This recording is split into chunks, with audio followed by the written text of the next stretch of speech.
Assalamualaikum warahmatullahi wabarakatuh. Selamat datang kembali di channelnya Mas Eka. Apa kabar semuanya? Semoga dalam keadaan sehat-sehat selalu dimanapun kalian berada ya teman-teman semua. Oke, di video kali ini Mas Eka akan memberikan informasi masih seputaran PPDB, yaitu melihat daya tampung sekolah ya. Jadi untuk teman-teman yang ingin masuk sekolah bisa melihat daya tampungnya sebagai gambaran atau strategi teman-teman ya, kira-kira, oh daya tampungnya segitu, terus di jalur ini, kapasitasnya segini, saya bisa masuk atau tidak gitu ya. Tapi sebelum itu untuk teman-teman yang baru menemukan channel ini, silakan subscribe dulu channel ini untuk mendukung channel ini agar bisa berkembang dan memberikan informasi-informasi yang bermanfaat kepada teman-teman semua.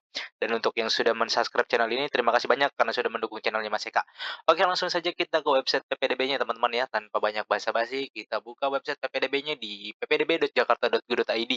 Nah, di sini kan ada beberapa jalur ya. Mungkin di sini yang paling banyak menanyakan adalah teman-teman dari SMP, SMA, dan SMK. Kalau teman-teman yang dari SD yang ingin memasukkan anaknya ke SD, mungkin tidak terlalu banyak, melihat daya tampungnya ya, karena strateginya agak berbeda nih ya.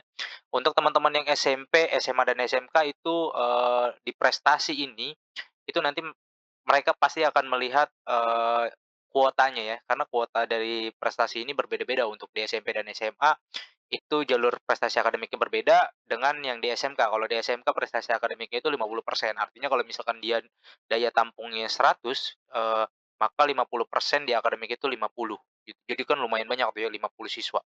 Nah, untuk melihat daya tampungnya sebenarnya bisa melihat di setiap jenjangnya ya, teman-teman. Misalnya Mas, saya contohkan di sini di SMP. Tapi untuk melihat daya tampung ini baru akan dibuka kemungkinan nanti pada saat pemilihan sekolahnya. Jadi teman-teman tidak bisa mempersiapkan kalau melihat dari web ini. Nah, misalkan di sini nih ya, kita cek nih ya. Nah, untuk melihat daya tampung itu kita melihatnya di Pagu. Nah, Pagunya ini masih belum ada ya. Ini daya tampung tuh ya, itu daya tampung. Pagu ini masih belum dimunculkan atau masih belum di publish ya. Sehingga teman-teman tidak tahu nih, waduh ini daya tampung yang sekolah saya tuju tuh berapa gitu ya.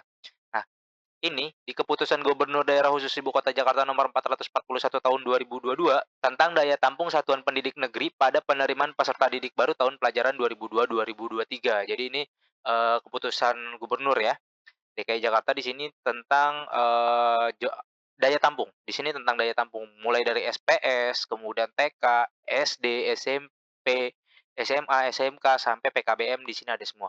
SD juga banyak ya teman-teman. Teman-teman nanti kalau misalkan mau lihat, linknya masih saya kasihkan di deskripsi. Jadi teman-teman tinggal download terus dilihat saja kira-kira, sekolah mana yang akan teman-teman tuju, daya tampungnya berapa, itu nanti teman-teman hitung ya.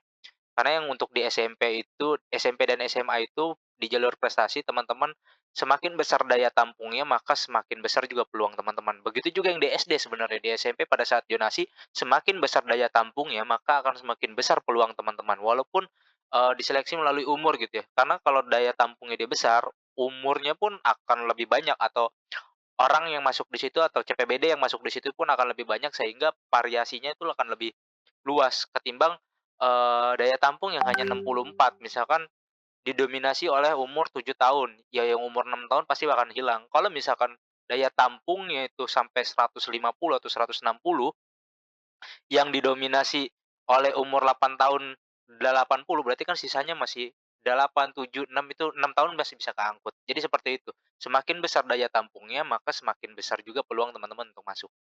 Nah, di sini ada SMP nih ya, nah seperti ini teman-teman, di sini ada daya tampungnya ada 252, teman-teman bisa bisa lihat di sini, dan nanti dari daya tampung ini teman-teman bisa hitung ya, oh di daya tampung jalur prestasi akademik itu hanya dapat 18%, berarti teman-teman tinggal hitung nih, 252 dikali 18%, itu untuk prestasi akademik. Sementara non-akademiknya kan dikali 5%, tinggal dikali 5%. Oh berarti daya tampung dari sekolah ini hanya sekian. Nah gitu, jadi teman-teman bisa melihat nih, oh peluang saya di sini segini.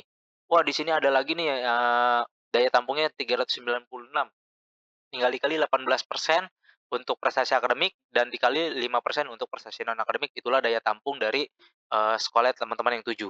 Jadi di sini teman-teman bisa lihat ya nanti ya, daya tampung sekolahnya, banyak banget sini, nanti linknya masih saya kasih. Di sini SMP, di SMP itu total SMP-nya itu ada 71.993 SMP dengan daya tampung, yang bervariasi. Kemudian SMA-nya juga sama. Nah, di sini sudah ada nih teman-teman ya, kalau di SMA kan agak berbeda dengan SMP ya. Kalau di SMA, teman-teman nanti tinggal dilihat di IPA, oh ternyata IPA daya tampungnya itu dia 180, tinggal dikali 18%. sama dengan berapa, IPS juga sama, tinggal dikali 18% sama dengan berapa, itu untuk prestasi akademik, yang non akademiknya dikali 5%. Seperti itu teman-teman. Seperti yang sudah Mas Eka jelaskan di video, sebelumnya di jalur prestasi akademik dan non akademiknya. Di situ kan sudah dijelaskan, kuota atau daya tampungnya berapa. Oke, ini untuk SMA ya teman-teman, nanti teman-teman bisa, cek sendiri, linknya Mas Eka kasih di deskripsinya. SMA, SMK pun demikian sama, di sini ada SMK. Nah, di sini ada daya tampungnya juga. Nah, di SMK ini kan, kompetensi keahlian ya, kalau di SMA ini jurusan, kalau di sini, kompetensi keahlian. Jadi, teman-teman tinggal dilihat daya tampungnya, seperti ini. Tinggal dikalikan saja kalau di SMK, kalau tidak salah Mas Eka baca, itu 50%. Jadi, untuk prestasi akademik, yang non akademiknya tetap 5%. Jadi kalau misalkan 66, maka dia prestasi akademiknya itu menampung kurang lebih 33, ya kalau misalkan 5% ya, 33 orang ya sekitar 30 orang lah, itu untuk, daya tampung prestasi akademik. Nah, seperti itu teman-teman. Nah, yang SMA pun demikian. Nah, kan pertanyaannya adalah ada yang nanya juga nih sekalian ya, misalkan, "Pak, saya mau milih SMA Negeri 13, saya hanya memilih satu sekolah saja, tapi, jurusannya saya masukin tiga-tiganya bisa atau tidak bisa?" Nggak apa-apa gitu. Kalau misalkan ini IPA, IPS, bahasa, berarti satu sekolah aja nggak apa-apa. Tapi kalau misalkan mau milih 2 atau 3 sekolah, SMA Negeri 13 yang pertama IPA, terus SMA Negeri 12 yang kedua IPS, terus yang ketiga SMA 111 itu IPA, itu tidak masalah gitu ya. Yang penting satu sekolah dengan 3 jurusan minimal satu.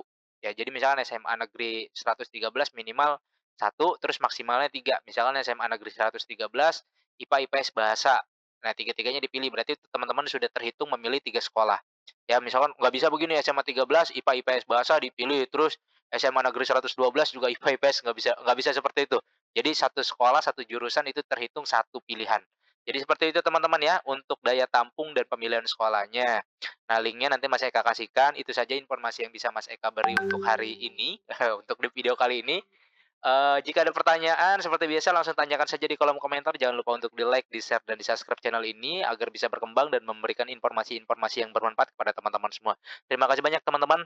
Assalamualaikum warahmatullahi wabarakatuh.